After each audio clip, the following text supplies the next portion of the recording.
बिस्मिल्लाहिर्रहमानिर्रहीम। वल्लाहु फ़ज़्ज़ल बाज़कुम अला बाज़िन फ़िर रिज़्क़। मिसाल बराए तक़बीह शिर्क, मिसाल बराए तक़बीह शिर्क। और अल्लाह ताला वो हैं जिसने फ़जीलत दी तुम में से बाज़ को बाज़ पर रिज़्क़ में। फ़मल्लज़ीन फ़ुज़्ज़िलू बिराद्दि रिज़्क़िहिम, पस वो लोग कि जिन्हें फ़जीलत दी गई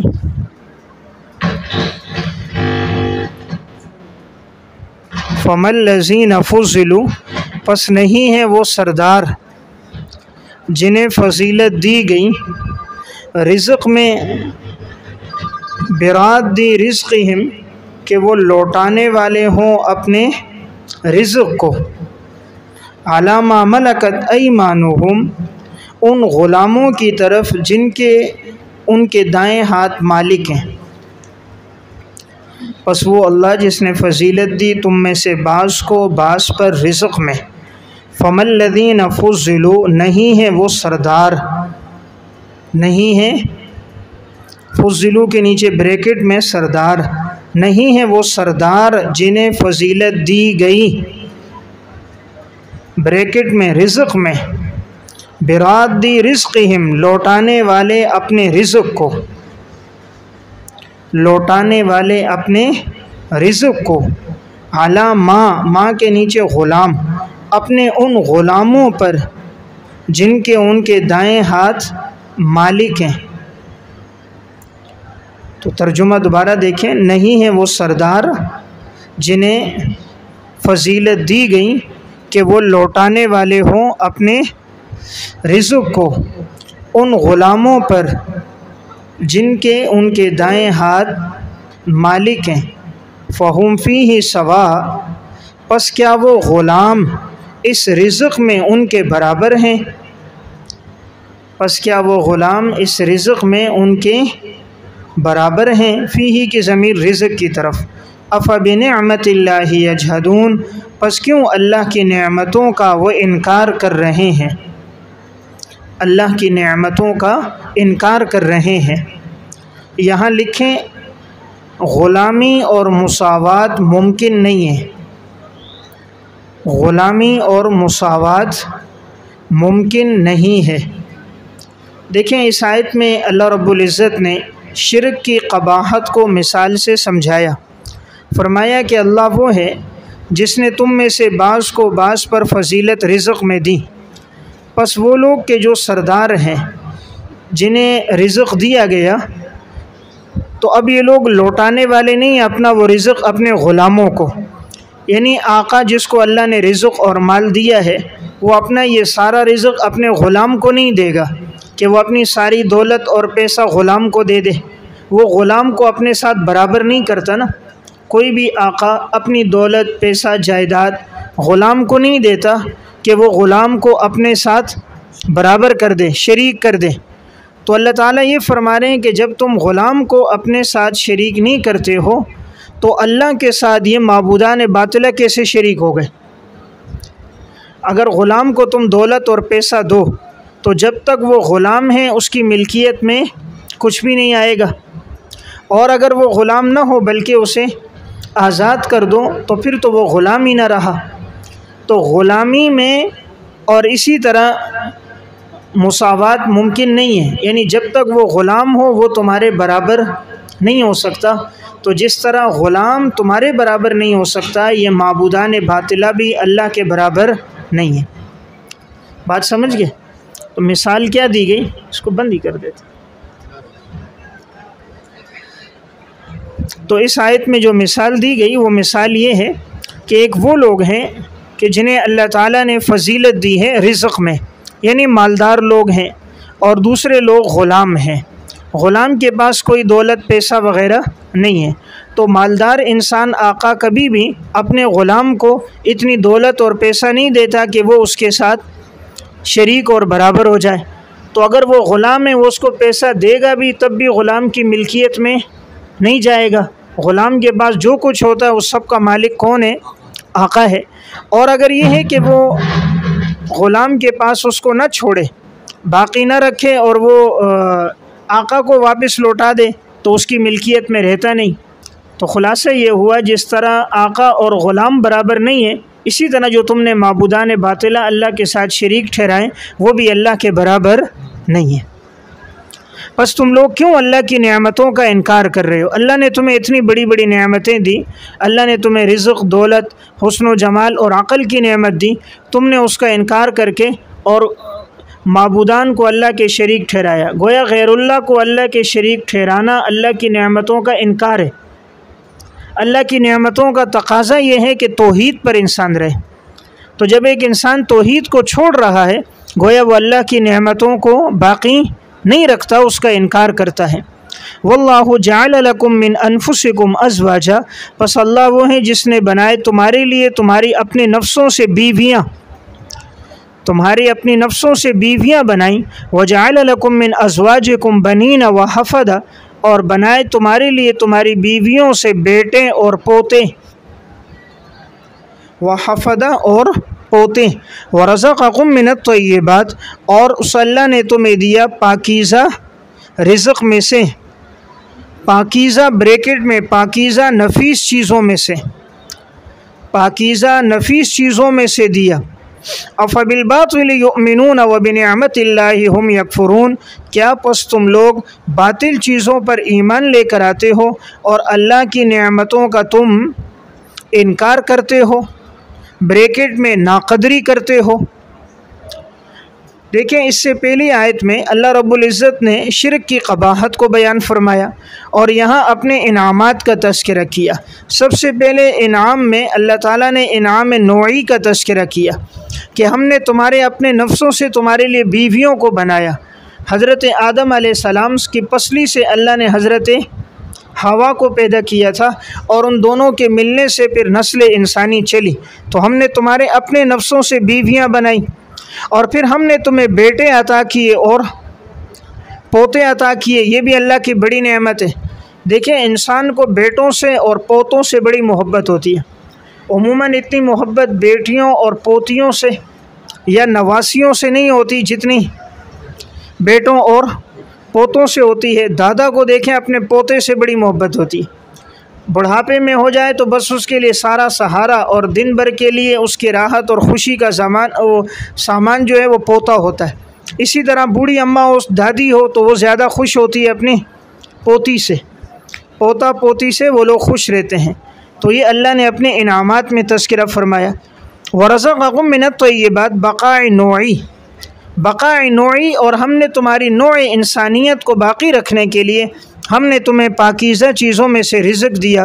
बस क्या अभी तुम लोग अल्लाह की नेमतों का इनकार कर रहे हो और अल्लाह की नेमतों की तुम लोग नाशुक्री करते हो? यकफुरून नाक़दरी, तो ये अल्लाह की नेमतों की नाक़दरी है कि इंसान अल्लाह के साथ गैरुल्लाह को शरीक ठहराए।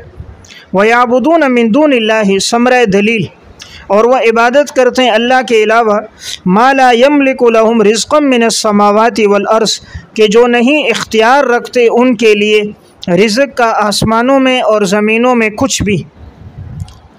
वला यस्ततीऊन, और ना वो ताकत रखते हैं।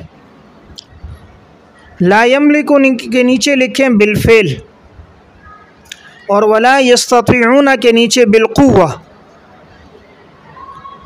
बिलफ़ेल और बिलक़ुव्वा, कि वो नहीं इख्तियार रखते तुम्हें रिज़्क़ देने का आसमान और ज़मीन में कुछ भी। बिलफ़ेल, बिलफ़ेल का माना होता है अभी, यानी ये माबूदान बातिला तुम्हें अभी भी रिज़्क़ नहीं दे सकते। वला यस्ततीऊन और बिलक़ुव्वा, मुस्तक़बिल में भी इनमें इतनी ताकत नहीं है कि तुम्हें रिज़्क़ दे दें।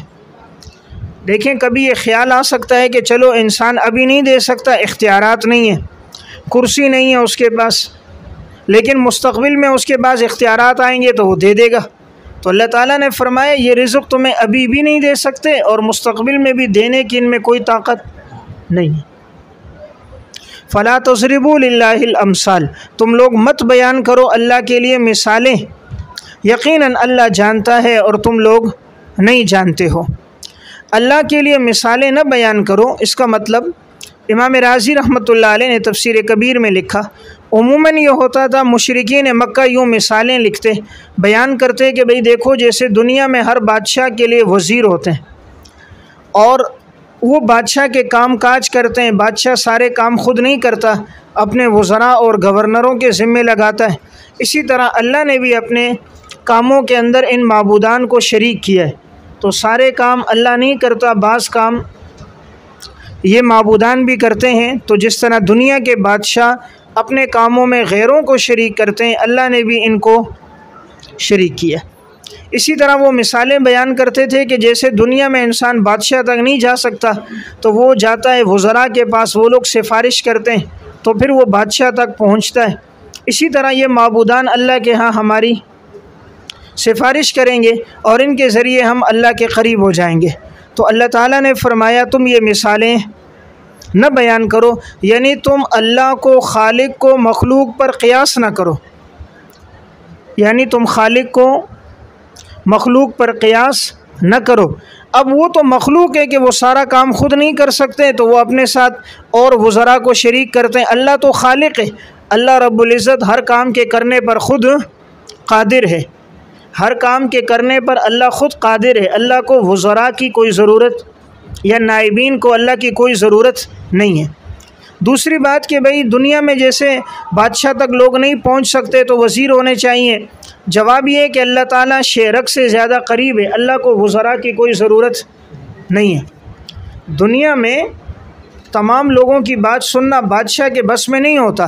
अब 22 करोड़ की आवाम है पाकिस्तान की, तो बादशाह किस किस की बात सुने, तो इसीलिए आगे वज़रा हैं और MP है और इसी तरह MNA है, फिर हर इलाके के अंदर चेयरमैन है, नाइब चेयरमैन है। तो अब चूँकि वो हर एक की रसाई वहाँ नहीं होती, अल्लाह तो शेरक से ज़्यादा करीब है, वो तो दिल के ख़यालात को भी जानता है। तो वहाँ ज़रूरत नहीं है कि इंसान किसी और को बीच में ठहराए, वो बराह रास्त अपने रब से मांगे। इसलिए ये जो मिसालें हैं, कहा फ़ला तज़रिबू लिल्लाहिल अमसाल, तुम ये मिसालें बयान मत करो। आज भी बिदती लोग बिदत को फैलाने के लिए, शिर्क को फैलाने के लिए इसी तरह की क्या देते हैं मिसालें कि भाई ये तो अल्लाह के बड़े मुकर्रब लोग थे, अब हम इनको इसलिए सजदा करते हैं, इसलिए मांगते हैं, हाँ तो हम तो गुनाहगार हैं, ये लोग हम अल्लाह के यहाँ हमारी सिफारिश कर देंगे। तो आदमी उनके तवस्सुल से अल्लाह से मांगे तो मांग सकता है, लेकिन उनसे मांगना शिर्क है और उनसे ये उम्मीद रखना कि वो हमें नफ़ा नुकसान देंगे, ये जायज़ नहीं। ज़रबल्लाहु मसलन अब्दन, मिसाल बराए बुतलाने शिर्क, मिसाल बराए बुतलाने शिर्क। और अल्लाह ताला बयान करता है एक मिसाल, अब्दम ममलूकन, एक ग़ुलाम ममलूक की, एक ग़ुलाम ममलूक की, ला यक़दिरु अला शैइन, कि वो नहीं इख्तियार रखता किसी चीज़ पर, वमर रज़क़नाहु मिन्ना रिज़क़न हसना, और दूसरा वो शख्स लिखें, और दूसरा वो शख्स कि जिसको हमने रिज़्क़ दिया अपनी जानिब से अच्छा रिज़्क़, फ़हुव युनफ़िक़ु मिन्हु सिर्रन व जहरा, बस वो ख़र्च करता है उस रिज़्क़ में से पोशीदा भी और एलानिया भी, पोशीदा भी और एलानिया भी। नीचे लिखें इसलिए कि वो मालिक है। हल यस्तवून, क्या ये दोनों बराबर हो सकते हैं? अल्हम्दुलिल्लाह, तमाम तारीफ़ें अल्लाह के लिए, बल्कि अक्सर लोग इस बात को जानते नहीं हैं। देखें इस आयत में अल्लाह रब्बुल इज़्ज़त ने शिर्क के बुतलान को मिसाल से समझाया। फरमाया कि एक शख्स वो है कि जो ग़ुलाम है, ममलूक है, और वह ऐसा ग़ुलाम है कि जो किसी चीज़ पर इख्तियार नहीं रखता, किसी चीज़ पर उसकी कोई कुदरत नहीं है, ग़ुलाम महज़ है।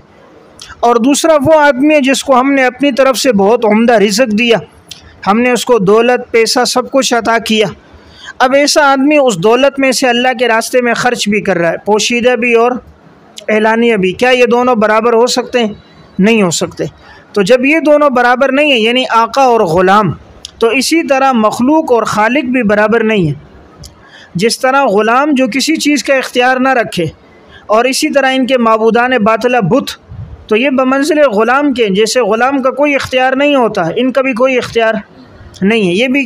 ये तो अपने ऊपर मक्खी बैठी है, उसको भी उड़ा नहीं सकते, चीज़ आए कि तुम्हें नफ़ा दें, ये तो अपना दिफा भी नहीं कर सकते हैं।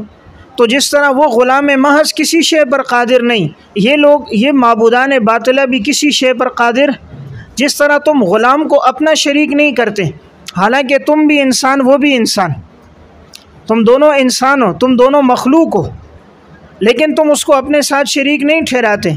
और ये तो बेजान है, इनकी नौ भी अलग अलग है, ये तो पुतले हैं, इनमें जान भी नहीं है, और पैदा भी अल्लाह ने सबको किया। तो तुम ऐसी मखलूक को जो बिल्कुल निकम्मी घटिया, उसको अल्लाह के शरीक कर रहे हो।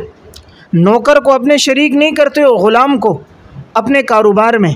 कोई ऐसा है जो अपने कारोबार दौलत में अपने नौकर को अपने साथ शरीक कर दे?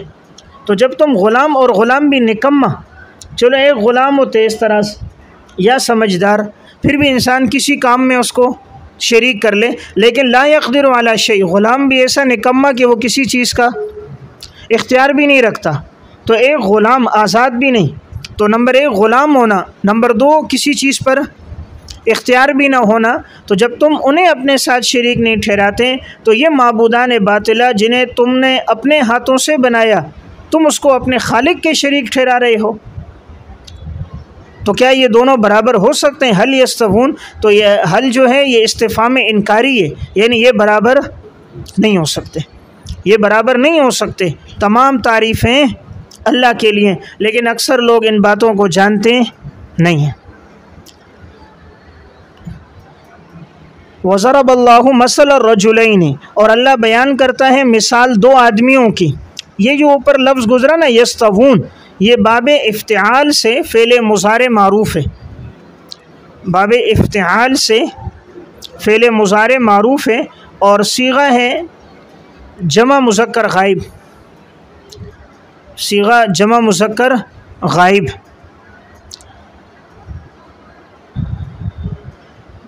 और अल्लाह ताला बयान करता है मिसाल दो आदमियों की। अहदुहुमा अबकम, उनमें से एक ऐसा है जो गूंगा ग़ुलाम है, उनमें से एक अबकम गूंगा ग़ुलाम है, ला यक़दिरु अला शै, वो नहीं इख्तियार रखता किसी चीज़ पर, व हुवा कल्लुन अला मौलाहु, वो बोझ है अपने मौला पर, वो निरा बोझ है, वो बोझ है अपने मालिक पर। ऐनमा युवज्जिहु ला याति बिखैर, जहाँ कहीं भी वो भेजता है उसे, वो नहीं लाता कोई खैर भलाई, जहाँ कहीं भी उसे भेजता है तो वो नहीं लाता कोई भलाई। हल यस्तवी हुआ, क्या ये शख्स और वो, वमन यअमुरु बिल अदल, इसके नीचे लिखें, और दूसरा वो शख्स, और दूसरा वो शख्स के जो हुक्म देता है इंसाफ करने का, वह हुआ अला सिरात मुस्तकीम, दरा हाले कि वो सीधे रास्ते पर गामज़न है, सीधे रास्ते पर गामज़न है। क्या ये दोनों बराबर हो सकते हैं? नहीं हो सकते। अल्लाह ताला ने यहाँ दूसरी मिसाल बयान फरमाई, फरमाया दो आदमी हैं, उनमें से एक ऐसा है जो गूंगा है, और वो किसी चीज़ पर कोई इख्तियार नहीं रखता, और वो अपने मौला पर सरासर बोझ है। उसको अगर मौला किसी काम के लिए भेज भी दे तो वो कोई भलाई लेकर नहीं आता। और दूसरा आदमी वो है कि जो लोगों को हुक्म देता है आदल और इंसाफ करने का, नेकी करने का, और ख़ुद भी सीधे रास्ते पर गामज़न है। तो क्या ये दोनों बराबर हो सकते हैं? तो जब ये बराबर नहीं है तो ये माबूदान भी अल्लाह के बराबर नहीं है। देखिए हम मिसाल किस तरह दी कि ग़ुलाम है, अब कहा ग़ुलाम गूंगा है। उमूमन जो गूंगे होते हैं वो बहरे भी होते हैं, जो सुन नहीं सकता वो बोल नहीं सकता है, इसलिए अक्सर जो सुन नहीं सकते बहरे होते हैं वो गूंगे भी होते हैं। बोलेगा तब इंसान जब कुछ सुनेगा अल्फाज, तो सुनकर उसको आगे बोलता है। तो जिनमें सुनने की सलाहियत नहीं होती उनमें बोलने की क़ुव्वत भी नहीं होती। तो एक तरफ से वो ग़ुलाम ऐसा है जो बिल्कुल बहरा है और गूंगा है, कोई बोल और सुन नहीं सकता। दूसरी ख़राबी है कि किसी शे का इख्तियार भी नहीं रखता। चलो गूंगा बहरे भी बाज़ लोग कुछ काम कर लेते हैं, लेकिन इख्तियार नहीं रखता, ये इशारा है वो अंधा भी है, वो अंधा भी है, अंधा भी है, उसके पास कोई इख्तियार नहीं है, और आगे वो मालिक पर बोझ है सरासर। इस तरह बोझ है यानी उसमें अक़ल नहीं है, जिस काम के लिए भेजो तो वो खैर लेकर नहीं आता, अक़ल भी नहीं है। चलो कभी आदमी गूंगा बहरा भी हो लेकिन बीना हो फिर भी काम आ जाए। अब नाबीना भी हो, चलो नाबीना हो, अक़ल हो, अब उसमें अक़ल भी नहीं है कि जहाँ भी भेजो वो कोई खैर लेकर नहीं आता। अब ऐसा ग़ुलाम तो एक आज़ाद नहीं, ग़ुलाम भी गूंगा और बहरा, फिर उसमें किसी चीज़ का इख्तियार भी नहीं है, भी नाबीना, और अक़ल और फ़हम भी नहीं है, जिस काम के लिए भेजो वो काम भी ठीक नहीं करता। तो अब ऐसा आदमी और दूसरा आदमी वो जो हुक्म देता है अदल और इंसाफ करने का। अब देखें पहली सूरत में कहा गया अदल और इंसाफ का हुक्म दे रहा है, ये इशारा क़ुव्वत इल्मिया की तरफ, उसमें क़ुव्वत इल्मिया है, इल्म की सलाहियत है, वो समझता है ये अदल है, ये जुल्म है। तो क़ुव्वत इल्मिया भी है, वहुवा अला सिरात मुस्तक़ीम क़ुव्वत अमलिया, उसमें क़ुव्वत अमलिया भी है, वो ख़ुद सीधे रास्ते पर भी है और लोगों को भी सीधे रास्ते की दावत दे रहा है। वो ग़ुलाम तो ख़ुद ऐसा है कि जिस काम के लिए भेजो वो कर ही नहीं सकता। तो इसमें क़ुव्वत इल्मिया भी है और क़ुव्वत अमलिया भी है, क़ुव्वत अमलिया भी है, दोनों हैं। तो ये और वो ग़ुलाम बराबर नहीं हो सकते। इसी तरह तुमने जिन माबूदान को अल्लाह के शरीक ठहराया वो तो इस ग़ुलाम की तरह, न वो माबूदान देख सकते हैं, न वो बुत बोल सकते हैं, न वो सुन सकते हैं, न वो तुम्हारे किसी काम में तुम्हें नफ़ा दे सकते हैं। तो क्या ऐसे जो किसी भी काम में कोई नफ़ा न दें उसको तुम शरीक ठहरा रहे हो अल्लाह रब्बुल इज़्ज़त की ज़ात के साथ? तो यानी तुम तो बड़े बेवकूफ़ और क्या हो, निरे जाहिल आदमी हो। तो जिस तरह एक ऐसा निकम्मा ग़ुलाम किसी अक्लमंद के बराबर नहीं हो सकता, हालांकि दोनों इंसान हैं, चीज़ आए कि एक मखलूक और बेजान वो खालिक कायनात के बराबर हो जाए। वलिल्लाहि गैबुस समावाति वल अर्ज़, अल्लाह ही के लिए है आसमान और ज़मीनों की पोशीदा बातों का इल्म। इसके नीचे कमाल इल्म, कमाल इल्म। वमा अम्रुस्साअति इल्ला कलम्हिल बसर, कमाल कुदरत, और नहीं है क़यामत का मामला मगर आँख झपकने की तरह, मगर आँख झपकने की तरह। औ कमाना बल हुआ अक़रब, बल्कि उसके भी ज़्यादा करीब। और यकीनन अल्लाह ताला हर चीज़ पर क़ादिर है। इस आयत में अब अल्लाह रब्बुल इज़्ज़त ने अपनी दो सिफ़ात को बयान फरमाया, नंबर 1 कमाल इल्म को, नंबर 2 कमाल कुदरत को, कि वो माबूदान तो ऐसे थे न उनमें इल्म था और न उनमें किसी चीज़ की कुदरत है। और अल्लाह रब्बुल इज़्ज़त की ज़ात वो है जिसके पास आसमान और ज़मीन की तमाम पोशीदा बातों का इल्म है।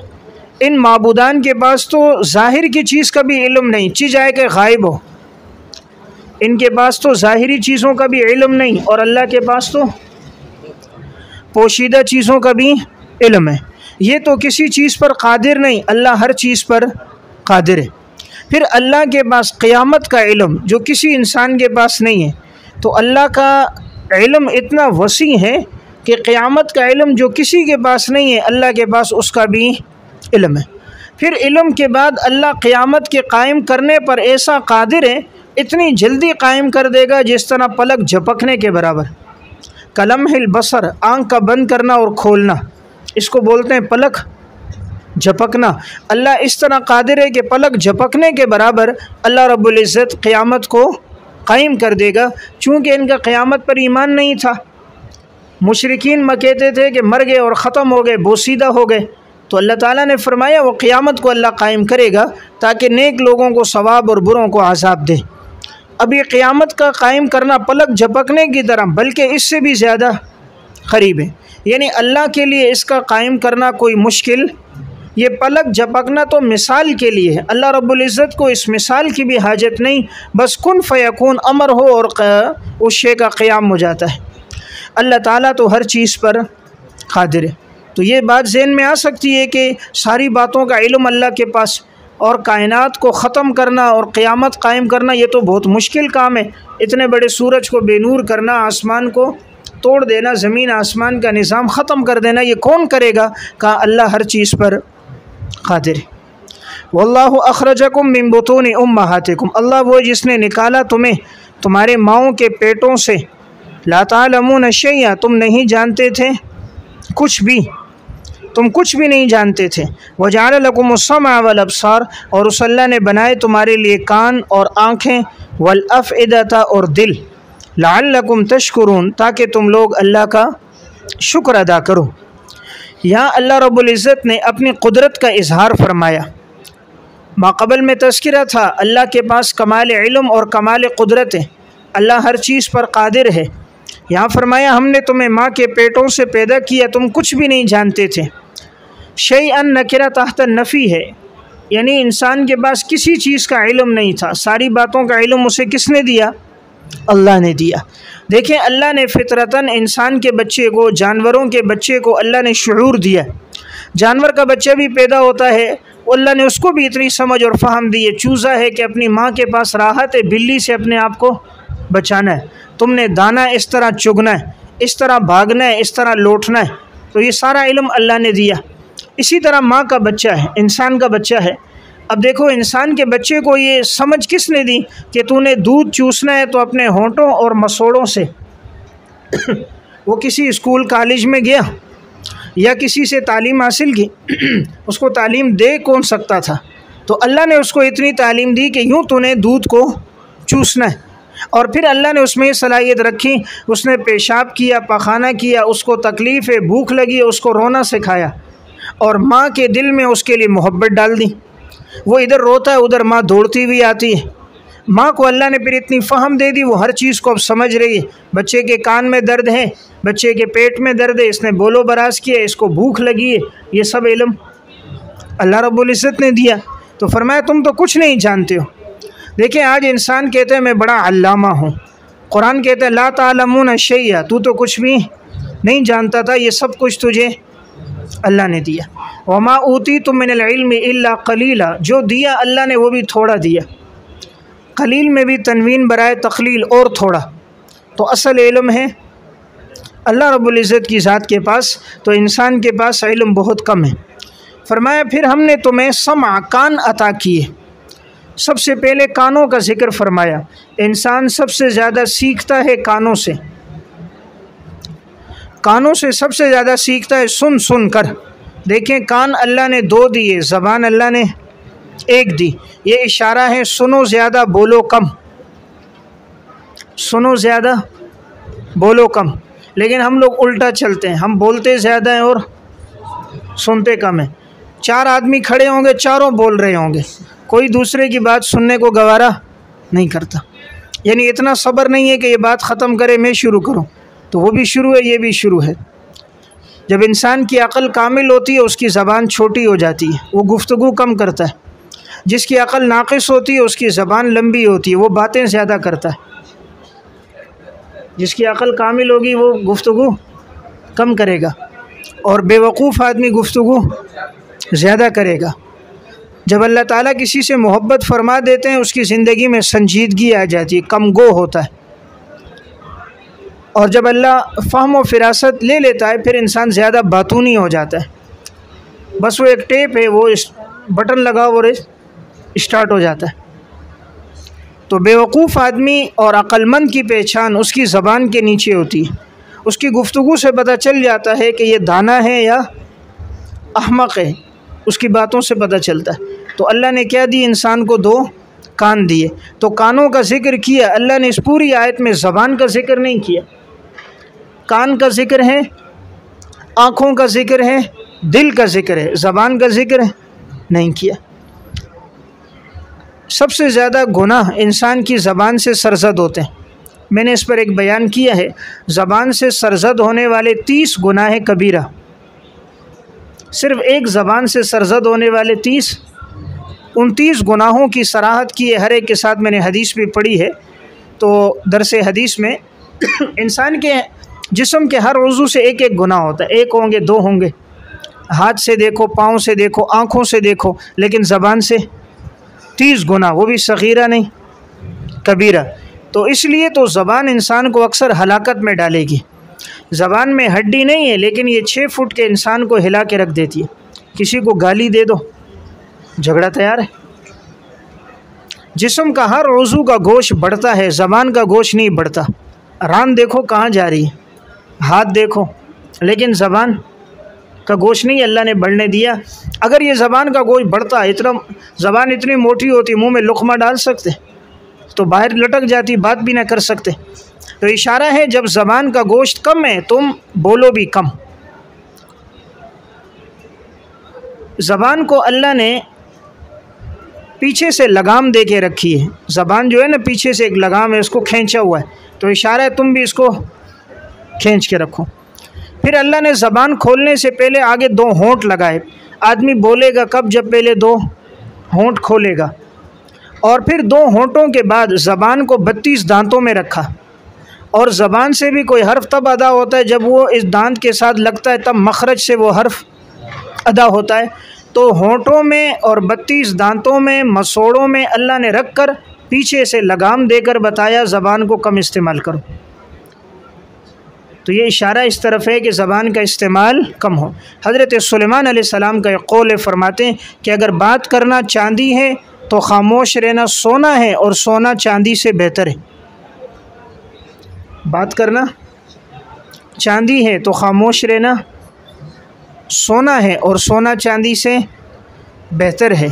बात करने वालों को नदामत होती है, ख़ामोश रहने वालों को कभी नदामत नहीं उठानी पड़ती। जराहातुस्सिनानी लहल तियाम वला यल्ताम मा जरहल लिसान। नेज़े और तलवार का ज़ख़म ठीक हो जाता है, लेकिन ज़बान का ज़ख़म ठीक नहीं होता, वो हमेशा हरा रहता है।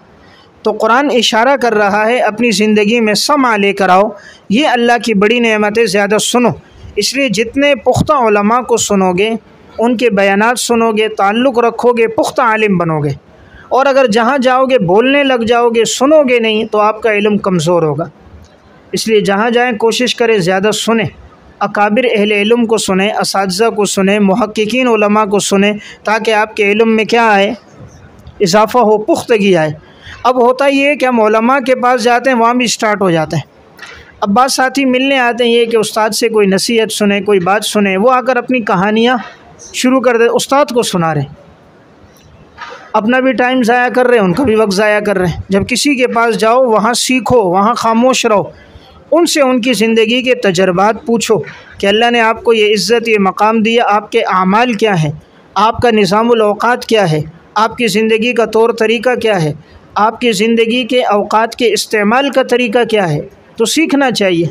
तो हम बेवकूफ़ होते हैं, वहाँ जाकर भी दाएँ बाएँ की गुफ्तगू करके, खाने पीने का तज़किरा करके, फ़लाँ होटल की रोटी अच्छी, फ़लाँ का खाना अच्छा, फ़लाँ मोबाइल अच्छा, इसी में हम अपना वक्त ज़ाया कर देते। तो इशारा है कि ज़्यादा समा को इस्तेमाल करो। वल अबसारा, नंबर 2 हमने तुम्हें नेमत दी आँखों की। देखें, इंसान सबसे ज़्यादा सुनने से इल्म हासिल करता है, और फिर उसके बाद आँखों से देख कर इल्म हासिल करता है। फिर तीसरे नंबर पर वल अफ़िदा, हमने तुम्हें दिए दिल। अब यहाँ आया दिल सोचने समझने का मरकज़ है या दिमाग है? फ़लासिफ़ा तो ये कहते हैं कि इंसान दिमाग से सोचता समझता है, वो असल और मरकज़ है।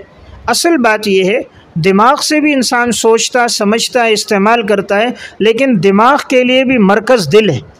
तो दिल गोया असलुल उसूल है, बुनियाद है। दिमाग से सोचना समझना है, लेकिन उसके समझने की सलाहियत भी मौकूफ़ दिल पर है। देखें, जिस्म की ज़ाहिरी बका भी दिल पर है, बातनी बका भी दिल पर है। अगर दिल की धड़कन बंद हो जाए, नब्ज़ चलना रुक जाए, तो फिर हार्ट अटैक होता है, मर जाता है। तो ज़ाहिरी जिस्म की बका भी दिल पर है। इंसान का बातनी जिस्म का बाकी रहना वो भी दिल पर है। इसलिए हदीस में आता है, आप सल्लल्लाहु अलैहि वसल्लम ने इरशाद फरमाया, इंसान के जिस्म में गोश्त का एक लोथड़ा है। आपने फरमाया, इदा सलुहत सलुहल जसद कुल्लु व इदा फसदत फसदल जसद कुल्लु अला वही अल क़ल्ब। इंसान के जिस्म में गोश्त का लोथड़ा, अगर वो ठीक हो गया सारा जिस्म ठीक है, और अगर वो ख़राब हो गया तो सारा जिस्म ख़राब है। और आपने फरमाया वो इंसान का दिल है। तो दिल मरकज़ है। इसलिए अगर इसमें हिदायत हो सारा जिस्म ठीक होता है, और अगर इसमें गुनाह कर करके ये स्याह हो जाए तो सारे जिस्म पर नहुसत होती है, उन्हें आमाल की तौफीक नहीं होती। तो असलुल उसूल दिल है। लअल्लकुम तशकुरून, ताकि तुम लोग अल्लाह का शुक्र अदा करो इन नेमतों को देख कर। इन नेमतों की कदर तब आती है जब जिसके पास ये नेमत नहीं है, जब इंसान उसको देखता है। तो जब आदमी नाबीना को देखे तो बिनाई की कदर आती है, गूंगे और बहरे को देखे तो क़ुव्वत समाअत की और क़ुव्वत गोयाई की कदर आती है। अब यहाँ ज़बान का ज़िक्र नहीं है, तो ये समा के अंदर ज़बान भी आ गई ज़िम्नन। इमाम कुर्तुबी तफसीर कुर्तुबी में फ़रमाते हैं जिसको अल्लाह कानों की नेमत देता है सुनने की, उसके पास बोलने की नेमत भी होती है, और जिसके पास सुनने की नेमत नहीं होती तो उसके पास बोलने की नेमत भी नहीं होती। तो गोया सुनने के ज़िमन में बोलना भी शामिल हो गया। फिर दूसरी बात यह है कि इल्म हासिल इनसे होता है, बोलने से हासिल नहीं होता, इल्म का इजहार होता है। आँखों, कानों और दिलो दिमाग से इल्म हासिल होता है, बोलने से हासिल नहीं होता। बोलने से तो इंसान जो इल्म है उसको आगे फैलाता है, ज़ाहिर करता है। तो यहाँ चूँकि असबाब हुसूल इल्म का तज़किरा है, इसलिए इसमें उसका ज़िक्र नहीं किया। ज़बान तो नश्र इल्म का आला है।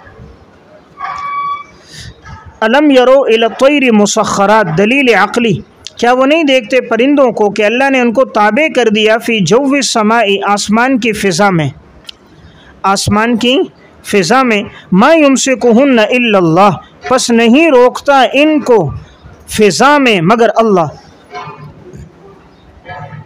तर्जुमा, नहीं रोकता इनको फ़िज़ा में मगर अल्लाह, इन परिंदों को फ़िज़ा में नहीं रोकता मगर अल्लाह। और यकीनन इसमें निशानियाँ हैं ऐसी कौम के लिए जो ईमान लाने वाली हों। मा युमसिकुहुन्ना में जो हुन्ना ज़मीर है इसका मरजा अत्तैर है, हुन्ना ज़मीर का मरजा अत्तैर है।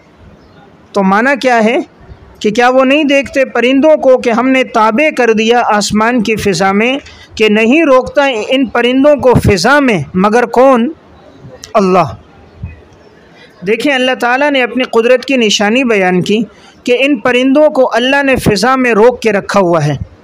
होना ये चाहिए परिंदों का जिस्म सकील है और हवा एक लतीफ़ चीज़ है, और सकील चीज़ जब ऊपर होती है तो वो हवा की लताफ़त से वो नीचे आ जाती।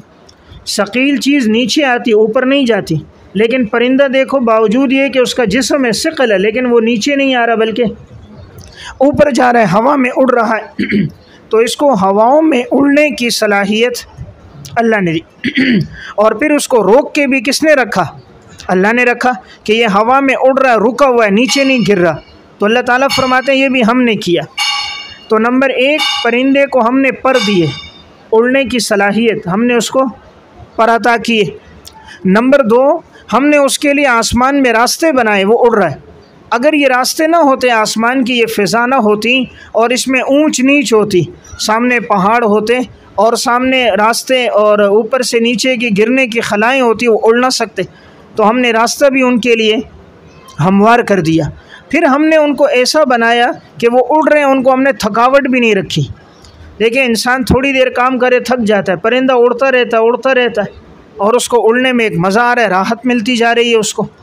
हमने उसको उड़ने में रख दिया और सकील होने के बावजूद उसको ऊपर रखा, वो नीचे नहीं गिरता। तो ये सब अल्लाह की कुदरत है, वरना इंसान किसी भारी चीज़ को हवा में रोक के रखना चाहे नहीं रख सकता। आज कोई कहे जी हमने जहाज़ बनाया, तो भाई जहाज़ भी तूने बनाया, वो सारी चीज़ें तूने वो इस्तेमाल की जो तेरे रब ने बनाई। जहाज़ में तूने इस्तेमाल किया सारा लोहा, लोहे को पैदा तेरे रब ने किया। इसलिए मैंने अर्ज़ किया सारे साइंसदान मिल जाए 1 इंच लोहा पैदा नहीं कर सकते। फिर ये हवाओं में जो जहाज़ उड़ रहा है, इस उड़ने में ताकत जो डाली है वो तेरे रब ने, वो पेट्रोल, उस डीज़ल को, उस ईंधन को तेरे रब ने पैदा किया। सारे साइंसदान मिल जाओ, ज़रा पेट्रोल का 1 लीटर तेल बना के दिखाओ, तो गाड़ी में चलाने की ताकत रब ने डाली है। इंसान ने रब की बनाई हुई चीज़ों को बस जोड़ा और अपनी तरफ निस्बत होगी मैंने ये किया। और तुझे अक़ल भी अल्लाह ने दी। आज अक़ल की नेमत अल्लाह दे तो करके देखा, तो सब कुछ के पीछे हाथ अल्लाह की कुदरत का है। वल्लाहु जअल लकुम मिन बुयूतिकुम, अल्लाह ने बनाया तुम्हारे लिए तुम्हारे घरों में सकनन, सुकून की जगह। ये मिन बमाने फ़ी के हैं, तुम्हारे घरों में अल्लाह ने तुम्हारे लिए सुकून की जगह बनाई। वजअल लकुम मिन जुलूदिल अनआम, और अल्लाह ताला ने बनाया तुम्हारे लिए चौपायों के चमड़ों से बुयूतन, घर। अल्लाह ने तुम्हारे लिए चौपायों के चमड़ों से बनाए घर, ब्रैकेट में लिखें खेमे, खेमे। तस्तखिफूनहा यौम ज़ानिकुम, तुम हल्का पाते हो इनको कूच के दिन, तुम हल्का पाते हो इनको कूच के दिन। व यौम इक़ामतिकुम, और एक अपनी इक़ामत के दिन, तुम हल्का पाते हो इनको अपने कूच करने के दिन और अपने इक़ामत के दिन।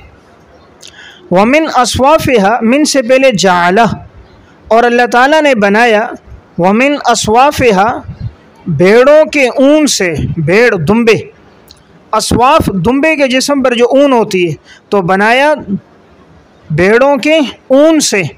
व औबारिहा, ऊँटों की पशम से, ऊँटों की पशम से।